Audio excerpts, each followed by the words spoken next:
Hey guys, how y'all doing? I'm here to give you guys a recap on a new chapter or episode of RWBY Volume 6, which is on chapter or episode 5. Now, this chapter or episode seems to be okay, looked really simple the way how I'm going to recap it, but in other cases, there's going to be other kinds of crazy secrets happening here, possibly, but it might be a little bit predictable. I mean, just because watching the opening gave most of that away, possibly. I might be wrong, but we'll have to see. So if anything else, let's begin. We have to it that Cinder asked the spiders information, and they end up giving it to her, and Cinder realizes that they're going to Atlas. But apparently, someone interrupts her continuing journey to go find Ruby and the group, and she ends up meeting Neo.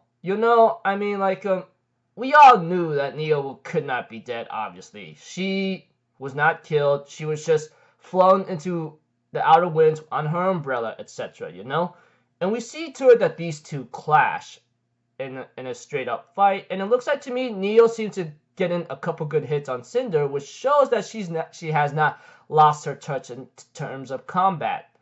And of course, they took it outside and they end up clashing against each other. And Neo blames Cinder for Romani's death or Roman's death. Don't remember the guy anymore, but all I know is his name starts with an R, hopefully. But aside from that, she blames Cinder for the death of her boss. But apparently, Cinder says, "I'm not the one that killed her. Ruby did.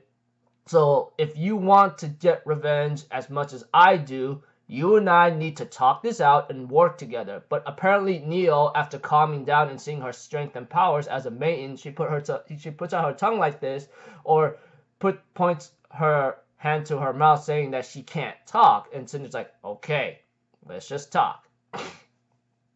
We see to it, of course, that going back to Ruby's group, they find their house and end up looking around.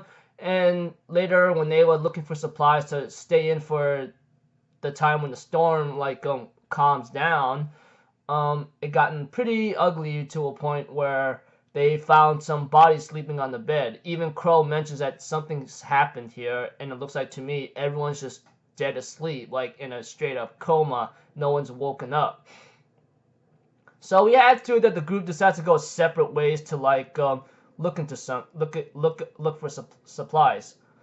Yang and Blake decides to look for some vehicles, and of course, Yang and Blake have a moment together, and of course, Blake kind of may not understand the situation here when Yang has a little PTSD about her time against Adam, and she did see Adam again, and apparently, I think Adam might be around them. He's just not showing himself. He's just showing up and then just disappearing. But we also see to it that Blake decides to try to give comfort to Yang, saying, "If he's there, I'll be there to protect you." I'm thinking in my mind, okay, I don't think you really understand the situation here, Blake. I mean, Yang went through hell to get herself where she is. I don't think she needs your protection. She needs your partnership instead. And of course, Yang kind of got upset about this, but never explicitly showed it to Blake, and says, "Come on, let's go." They found some kind of vehicle to to pull with her Bumblebee motorcycle whatsoever. We see to it, of course, Ruby and Weiss ends up having a little small talk after looking for some food supply, and they end up finding some kind of locked up wine cellar basement, possibly. But apparently, before I could get into that, Ruby found some canned food, which is a good thing, but here's one question. Is it expired or whatsoever? Because we all know that canned food could last a while, but not too long. So eating that stuff when possibly past its expiration date, it's gonna give you a major ugly stomachache, obviously. Unless there is an expiration date in terms of food on canned food in the world of Revenant of RWBY. Who knows? But aside from that, before the episode ends, the wine cellar that was locked or chained up ends up moving a bit and ends the episode off there. So I may have an idea what's possibly in that basement. I mean, like I said, the intro already gave it out, obviously, possibly. That's just a little like small hypothesis or theory I have, but I could be wrong. But if I'm wrong, that's good. But aside from that, nothing much really happened in this episode. Just Neo reunites with Cinder and clashes against her because she blames her for her boss's death, Roman's death. But apparently Cinder calms her down and says, let's talk this out. You want revenge on her? I want revenge on her. Let's settle things and figure out how to do this together. Okay?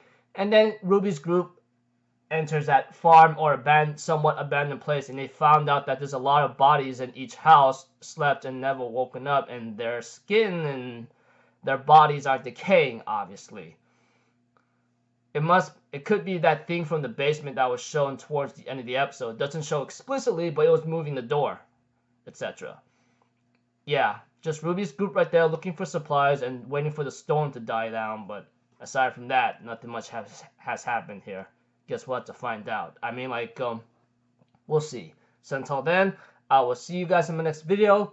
I'm Alpha Zero, people. Have a good day, and I'll see you guys next time. Peace out. Bye-bye. Toot-toot-toot!